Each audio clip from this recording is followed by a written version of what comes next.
வணக்கம் வந்தனம் மிஸ்டர் ராவடி. நம்ம உள்ளூர் ரிலீஸ் ஆன ரிக்ஷாவாலான்ற வெப் சீரிஸ் தான் பார்க்க போகிறோம். சீனோட ஸ்டார்டிங்கில் ஒரு பொண்ணும் பையனும் ஒரு ரூம்குள்ளே ரொம்ப நெருக்கமாக இருக்காங்க. அப்போ ஒரு பொண்ணு திடீர்னு ரூம்குள்ளே வரா. இவ பேர் நிஷா.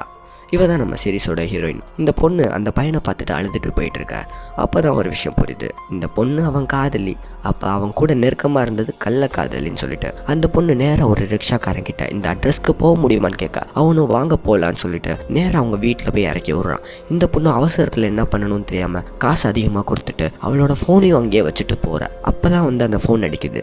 அந்த ஃபோனில் அடித்தது வேறு யாரும் இல்லை, அவனோட எக்ஸ் பாய் ஃப்ரெண்ட் தான். நான் இந்த மாதிரி தப்பு பண்ணிட்டேன்னு சொல்லப்போ அந்த ரிக்ஷாக்காரன் உன்னால தான் அந்த பொண்ணு அழுதுட்டு போகுதுரா அப்படின்னு சொல்லி திட்டிட்டு அந்த ஃபோனை நேராக அந்த பொண்ணுக்கிட்ட கொடுக்க போகிற இடத்துல அந்த பொண்ணு சூசைட் பண்ண ட்ரை பண்ணிட்டு இருக்கு. அப்போ தான் அந்த ரிக்ஷாக்காரன் பார்த்துட்டு அந்த பொண்ணை அங்கேருந்து காப்பாற்றி அந்த பொண்ணுக்கு ஒரு அட்வைஸை சொல்லிட்டு கிளம்புனதும் இருந்தாலும் அந்த பொண்ணுக்கு நம்ம இந்த உலகத்தில் வாழ நம்ம தகுதியே இல்லை, நம்ம பாய் ஃப்ரெண்ட் நம்ம ஏமாத்தினான்னு சொல்லிட்டு ஒரு கத்தியை எடுத்து சூசைட் பண்ண ட்ரை பண்ணுறா. அப்போ தான் ரூம்குள்ள அவங்க அண்ணி வராங்க. இந்த பொண்ணு அவங்க அப்பா அம்மா இல்லாமல் வாழ்ந்துட்டு இருக்கா.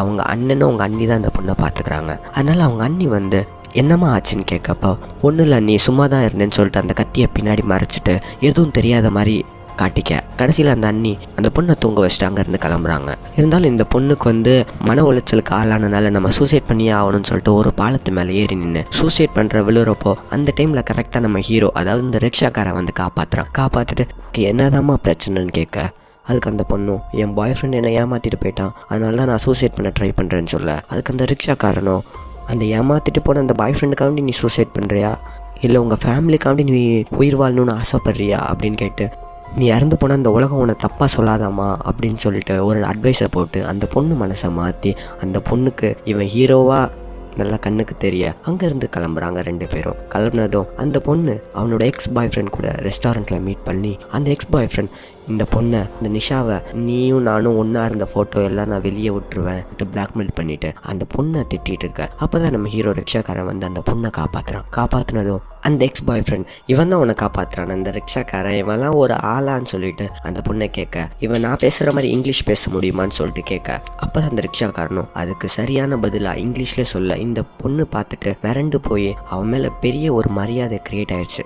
அப்போ தான் அந்த பொண்ணு கேட்குது, நீ ஏன் இவ்வளோ படிச்சிருக்க, அப்பயே நீ ரிக்ஷா ஓட்டிகிட்டு இருக்கேன்னு கேட்க, இல்லை எனக்கு குடும்ப கஷ்டம், அதனால நான் வேறு வழி இல்லாமல் ரிக்ஷா ஓட்டி தான் ஆகணும்னு சொல்லிட்டு அந்த பொண்ணுக்கும் ஒரு நல்ல ஐடியாவாக இருக்குது, எங்கள் வீட்டில் ஒரு வேலை ஒன்று இருக்குது, நீ பாப்பியான்னு கேட்க, அது என்ன வேலைன்னு சொல்லி கேட்குறப்ப தான் எங்களோட அண்ணி பொண்ணுக்கு நீ டியூஷன் எடுக்கணும், நீ ரொம்ப ஹெல்ப்ஃபுல்லாகவும் இருக்குன்னு சொல்ல இந்த ரிக்ஷாக்காரனுக்கு அது ரொம்ப பிடிச்சி போய் அடுத்த நாள் காலையில் நல்ல ஷர்ட் பேண்ட் போட்டு டக்கின் பண்ணிட்டு பார்த்தனும் அந்த பொண்ணு ரொம்ப இம்ப்ரெஸ் ஆகி வா உள்ளவான்னு சொல்லிட்டு அந்த பையனை டியூஷன் எடுக்க சொன்னதும் அந்த பொண்ணுக்கு ரொம்ப சந்தோஷமாக போயிடுச்சு. நம்ம சொல்கிறத கேட்டுட்டு அந்த பையன் நம்ம வேலைக்கு வந்துட்டான்னு சொல்லிட்டு ஒரே சந்தோஷமாக இருக்கா. நாளாக இதே மாதிரி 2 பேத்துக்கு ஒரு நெருக்கம் ஒன்று உருவாகுது. இந்த நெருக்கம் காதலாக மாறுது. இந்த காதலாக மாறுனது 2 பேருமே ரொம்ப புரிஞ்சுக்கிறாங்க. அப்போ ஒரு நாள் வீட்டில் கரண்ட் இல்லாமல் போக இந்த கரண்ட் எப்படி ஆஃப் ஆச்சுன்னு சொல்லிட்டு அந்த ரிக்ஷாக்காரன் போய் பார்க்குறான். அப்போ தான் இந்த பொண்ணு பின்னாடி வர 2 பேத்துக்கு ஒரு நெருக்கம் அதாவது காதலேருந்து காமமாக மாறி ஒரு உணர்வில் ஃபீல் ஆகி 2 பேரும்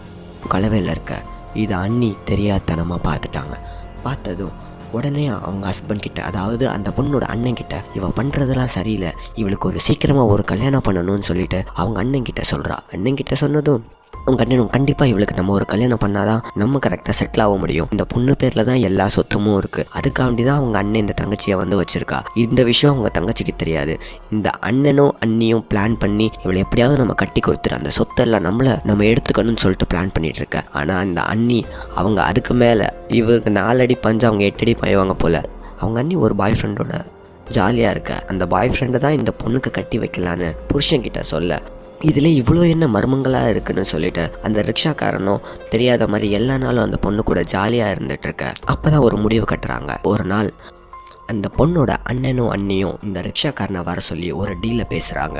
பொண்ணோட அண்ணன் சொல்ல, நீ டியூஷன் எடுக்கிறதும் எங்கள் வீட்டுக்கு வரதும் மெயினாக என் தங்கச்சி கூட பழகிறதும் நீ சுத்தமாக நிப்பாட்டிடணும், இதுக்கப்புறம் நீ அந்த சைடே வரக்கூடாதுன்னு சொல்லிட்டு நான் கொடுக்குற பணத்தை வாங்கிட்டு நீ கிளம்பிருன்னு சொல்ல, அதுக்கு அந்த ரிக்ஷாக்காரனும் அதெல்லாம் என்னால் போக முடியாது, என் காதலியை விட்டுட்டு நான் எங்கேயுமே போக முடியாதுன்னு சொல்ல, நீங்கள் கொடுக்குற பணம்லாம் பத்தாது, நான் கேட்குற பணம் வேணும், நீங்கள் கொடுத்தீங்கன்னா நான் போகிறேன்னு சொல்ல, இவங்களுக்கும் நீ கேட்குற இவ்வளோ பணம்லாம் என்னால் கொடுக்க முடியாது, இல்லைனா நான் போக முடியாதுன்னு அந்த ரிக்ஷாக்காரன் சொல்ல, கடைசியாக ஒரு வழியாக அந்த பொண்ணோட அண்ணனும் அண்ணியும் ஒத்துக்க அந்த பணத்தை ஒரு வழியாக அந்த ரிக்ஷாக்காரனுக்கு ட்ரான்ஸ்ஃபர் பண்ணிவிட்டு அந்த அண்ணி அந்த பொண்ணுக்கிட்ட, அதாவது இந்த நிஷா கிட்ட போய் சொல்கிறாங்க, இந்த ரிக்ஷாக்காரன் ரொம்ப நல்லவன்லம்மா, ரொம்ப மோசமானவன், அவனை பற்றி தப்பாக அந்த பொண்ணுக்கிட்ட சொல்லி, இருந்தாலும் அந்த பொண்ணுக்கு நம்ம பாய் ஃப்ரெண்ட் இந்த மாதிரிலாம் இருக்க மாட்டான், தப்பானவனாக இருக்க மாட்டான்னு ஒரு நம்பிக்கை இல்லை. ஃபோன் அடித்தாலும் எடுக்கிறது இல்லை. அவன்கிட்ட ரொம்ப விலக ஆரம்பிச்சிட்டாங்க. இந்த பொண்ணுக்கு வேறு வழி இல்லாமல், அண்ணா நீங்கள் சொல்கிற பையனே நான் கல்யாணம் பண்ணிக்கிறேன்னு சொல்லிட்டு ஒரு வழியாக ஒத்துக்க அந்த பொண்ணோட அண்ணனும் அண்ணியும் சொன்ன பையனை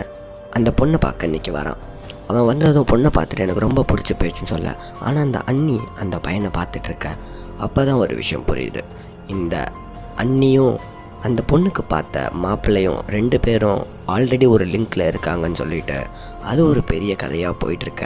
அந்த விஷயம் இந்த அண்ணனுக்கு தெரியாமல் இருக்க. கடைசியில் இவங்க ஒரு பிளான் பண்ணுறாங்க. அதாவது அந்த பொண்ணுக்கு பார்த்த மாப்பிள்ளையும் இந்த அண்ணியும் அவளை கல்யாணம் பண்ணிவிட்டு அந்த சொத்தை ஏமாற்றிட்டு நம்ம 2 பேரும் போய் வாழ்ந்துடலான்னு சொல்லிட்டு ஒரு பிளானை பண்ணிகிட்ருக்க. இந்த விஷயம்லாம் எதுவுமே தெரியாத மாதிரி அப்பாவே அந்த அண்ணன் இருந்துகிட்ருக்க. இந்த பொண்ணும் நம்ம பாய் ஃப்ரெண்ட் நம்மளை ஏமாற்றிட்டு போயிட்டான் வருத்தத்தில், இவனையே கட்டிக்கலான்னு சொல்லிட்டு ஒரு முடிவெடுக்க. இதெல்லாம் எங்கே போய் முடிய போகுதுன்னு தெரியாமல் அப்போ ஒரு நாள் அந்த ரிக்ஷாக்காரன் திடீர்னு வீட்டு வாசலுக்கு வெளியே நிற்க. இந்த அண்ணியும் நான் தான் உன்னை இங்கே வரக்கூடாதுன்னு சொல்லியிருக்கேன்ல, நீ எப்படி இங்கே வந்தேன்னு கேட்க. அவனும் நான் கூப்பிடல, நிஷா தான் வர சொன்னான், அவளுக்கு எங்கேயோ ஷாப்பிங் போகணுமா, அதனால தான் என்னை வர சொன்னான்னு சொல்லிட்டு அந்த அண்ணிக்கிட்ட சொல்ல. இந்த அண்ணிக்கும் கோவம் உச்சத்தில் ஏற. இவன்கிட்ட பணமும் கொடுத்தாச்சு, இருந்தாலும் நம்ம பொண்ணை விட்டு விலக மாட்டான்னு சொல்லிட்டு அங்கே நிற்க. நிஷா வந்ததும் அந்த ரிக்ஷாக்காரனும் நிஷாவும் ஜாலியாக ஷாப்பிங் பண்ணிவிட்டு நேராக வீட்டுக்கு வந்துடுறாங்க. வீட்டுக்கு வந்து இந்த ரிக்ஷாக்காரனை மேலே கூட்டிகிட்டு போன அந்த அண்ணி, நீ இனிமேல் நிஷா கிட்ட தள்ளி தான் இருக்கணும், இல்லைனா உன்னோட சுயரூபத்தை நான் நிஷா கிட்ட போட்டு உடச்சிருவேன்னு சொல்ல. நீ அவளோட காதலை பிரித்தது, அப்பாவி மாதிரி நடித்தது, இப்போவும் நீ அவகிட்ட நடித்து ஏமாத்துறது எல்லாமே நான் நிஷா கிட்ட சொல்லிடுவேன்னு சொல்ல.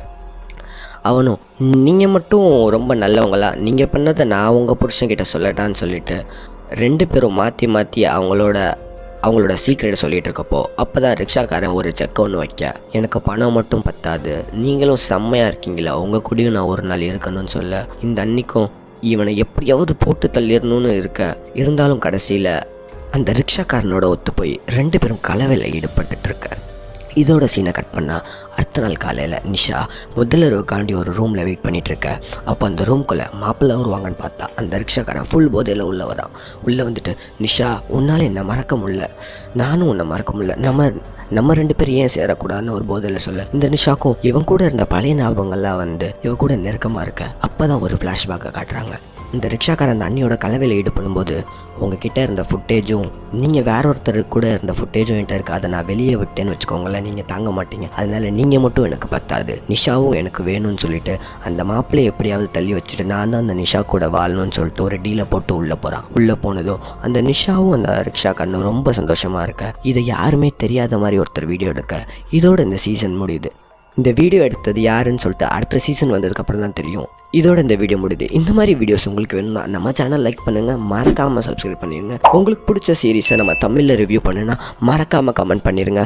Love you all, mister ராவடி.